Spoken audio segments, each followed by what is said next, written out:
What I don't understand is playing him straight up. He can't guard Kobe Bryant one-on-one. One-on-one basketball, just too easy. And at the other guard, 6'6" from Lower Merion High School, number 24, Kobe Bryant. Tom Thibodeau is assistant coach. The strategy, the game plan that was put together against Kobe Bryant. Alright, so you guys already know that the 2008 Celtics used multiple defenders in zone defense to guard Kobe. I mean, every time he puts the ball on the floor or tried to post up, he was immediately surrounded by several defenders. The Celtics would just close the gap, they would collapse every time. You know, they would overplay Bryant, bait his teammates into shooting. Kobe couldn't even post up without getting double teamed. You know, they would double him from the top, forcing him to spin away from the double and go baseline. On this play, they double him in the corner here, but he still gets this impossible shot to go. You know, Kobe just didn't have the luxury of posting up and playing one-on-one basketball against shorter defenders like Michael Jordan did. Here he gets double teamed on the fadeaway. But I mean, every time he would make a move, the floating zone would collapse, as you see here. 4 bodies on him, yet he manages to draw a foul. Now, I want you to notice how much room Ray Allen gives to Sasha, who is a great three-point shooter. It just doesn't matter if you're a good shooter or not, because you see here Lamar Odom being given 20 feet of room, but the zone wants you to shoot. That's what you have to understand. They want you to take long jump shots.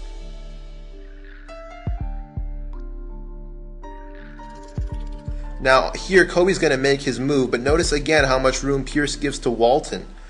This is what makes it so hard to get into the paint. Now, here are a few possessions that illustrate how quickly they double Kobe in the post. You know, Jordan never faced a zone defense in his 6 trips to the finals, never had to deal with these advanced defenses. You know, he had the fortune of playing isolation basketball against poor defenders in a watered-down era. Zone is the smartest defensive scheme in basketball. Notice how even when he beats his man with the great footwork, they close the lane and they force him to shoot over 2 7-footers. What makes it even more complicated for Kobe is the fact that the other defenders in the zone can just stand around and take charges, making getting to the rim almost impossible. Here again, you're going to see how the floating zone defense of the Celtics steps in to take the charge. I mean, this just has to be so frustrating for a guy like Kobe, having to score against 4 or 5 defenders every single time. Now notice how quickly the Celtics get back in transition. You see 5 Celtics in the picture and only 2 Lakers. You know, some people say, oh, well, to beat a zone you have to attack it, pass the ball. You know, Kobe did both. We all know Kobe can attack. People like to say that he settled for jump shots or that he didn't take it inside. But if there was an opening, he attacked. Make no mistake about that. Here you see a left-handed beauty between 2 7-footers. Look at the great contest, though, by the Celtics. Even when he slashed the rim, he had to earn his points. Remember, the zone forces scorers to take difficult shots. Some people say, well, with all these guys on him, shouldn't there be other guys open? Kobe's a willing passer. He created plenty of easy opportunities for his teammates. Most of the time, they just couldn't capitalize. You know, here Odom goes up way too soft, gets rejected. Here you see 3 defenders on Kobe. He's going to practically spoon-feed Gasol with this gorgeous pass, but he gets stuffed. You know, another really nice pass here, this time to Turiev. With all this attention given to Kobe, Kobe did pass the ball. Here on this initial drive, he got a double, but again, Bryant creates an easy basket for Gasol. You know, on this play, you see a triple team on Kobe. He gives the bounce pass to Luke, who just can't get it to go, you know. So I'm tired of hearing that Kobe didn't attack or he didn't pass the ball, because you can see he did both, alright? And another thing that really bothers me is the people that say the league is soft today. You know, this was a very physical series, a lot of dirty plays, non-calls involved. I'll let Mike Green and Jeff Van Gundy do some talking. Bryant is mauled. Posey fouls after the whistle on every play. And Phil Jackson was irate about Posey fouling even harder after the initial foul. And I'm not talking once in a while. This guy finishes people off. Notice Posey hitting Bryant's Achilles on this breakaway. Did you see that? He gets away with that foul right there. Celtics get away with so much in this series, but it doesn't really surprise me because Tom Thibodeau, their coach, teaches them how to get away without getting called. P.J. Brown just leveled Gasol to create space. Pierce, P.J. Brown just cleared space down there. Kobe just was the recipient of so many hard fouls. They could have all been flagrant.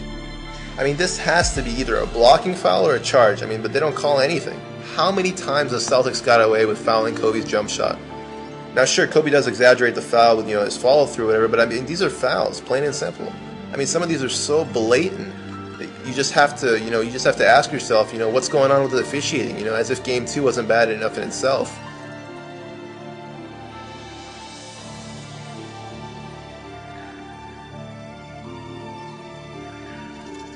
Now on this play, I want you to notice this very discreet foul by Pierce. It's before he goes up for the shot. It's hard to see, so I'll enlarge it.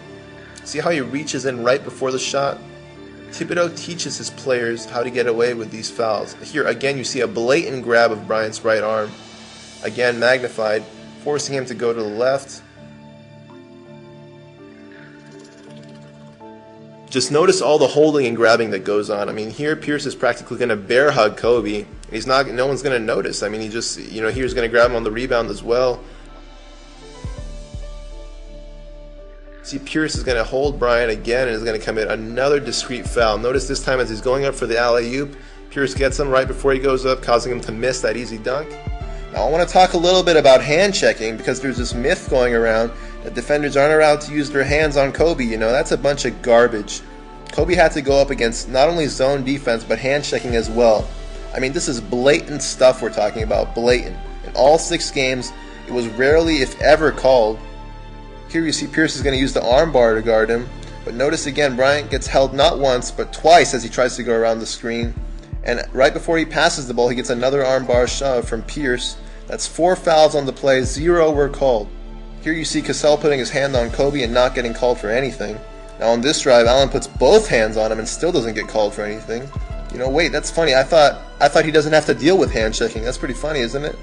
Posey here, no surprise, using his hands again as Kobe drives to the rim. Notice again the armbar by Posey. It's ironic because the Celtics were allowed to be so physical with Kobe, and then Kobe gets called for this. Double team, Kevin Garnett on the block, forcing that turn. And an offensive foul call.